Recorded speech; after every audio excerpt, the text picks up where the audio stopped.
In a move that both exposes and shields the CIA, the Justice Department is revealing the brutal interrogation techniques used on al-Qaeda suspects under the Bush administration, while at the same time promising to shield those interrogators from prosecution. You know, obviously, I've been very clear that Guantanamo is to be closed, that some of the practices of enhanced interrogation techniques I think ran counter to American values and American traditions. So I've put an end to these policies. I'm a strong believer that it's important to look forward and not backwards. Front page of the Washington Post, new interrogation details emerge. We're talking about dietary manipulation, nudity, walling. They slammed the detainees into the wall, facial slap, abdominal slap, wall standing, water dousing, sleep deprivation, and waterboarding. And then they talked about actually putting bugs. The caterpillar, yes.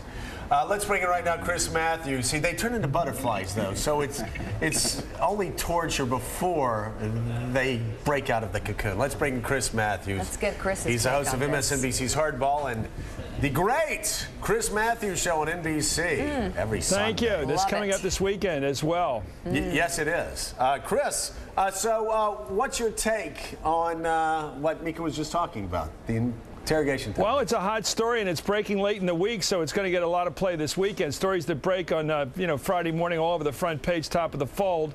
And also it gives detail. We've never had this kind of detail. And so the more information you have on this, the more everybody's going to want. What kind of bug? How big was this bug? It was a caterpillar. What was it? Yeah, well, maybe.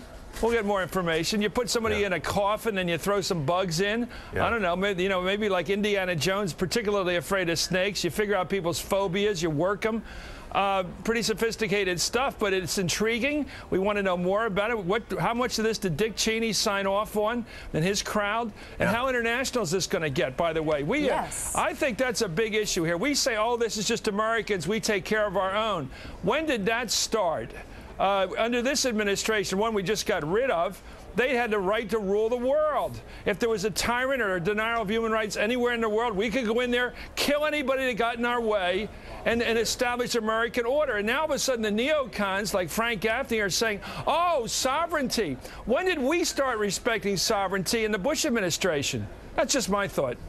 That is just your thought. Thank you for that thought, too, Chris. Hey, what year was the Church Commission?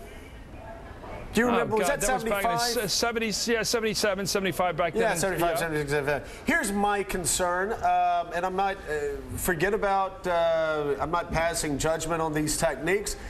My bigger concern is, and Mukasey talked about it, and Hayden talked about, General Hayden talked about it this morning in the Wall Street Journal. There's always a back and forth.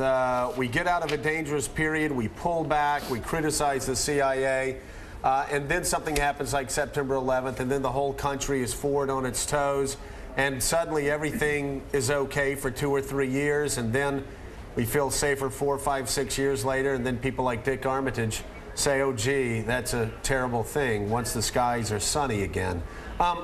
Shouldn't we have a longer-range view on intelligence techniques and intelligence strategy, a more moderate view where extremes on the left and the right don't get their way? Well, it seems to me that we've always needed really good intelligence, and that's never been a ebb and flow question. I mean, anybody who says we don't need a CIA is an idiot.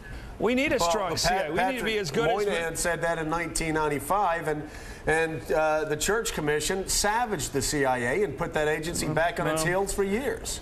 Well, Mossad and the KGB, they're all out there, and the British, MI5, whatever the hell it is. We got to keep up with those boys. They're coming at us all the time. Right. People are digging at us all the time. We need counter-espionage most of the time. Look, we need to know what's going on in the world before anybody else knows it. Right. Hey, Sam, this has been a problem, hasn't it, for some time?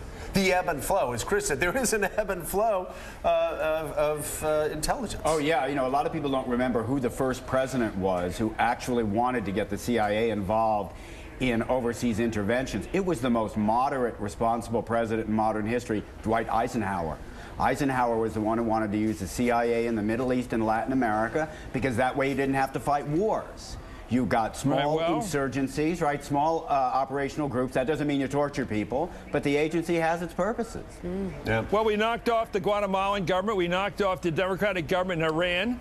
We accomplished a lot if you want to be ruthless about it. We did it. And of course, we are reaping the harvest of that hell over in Iran all these last 60 years. Let's talk about Cuba.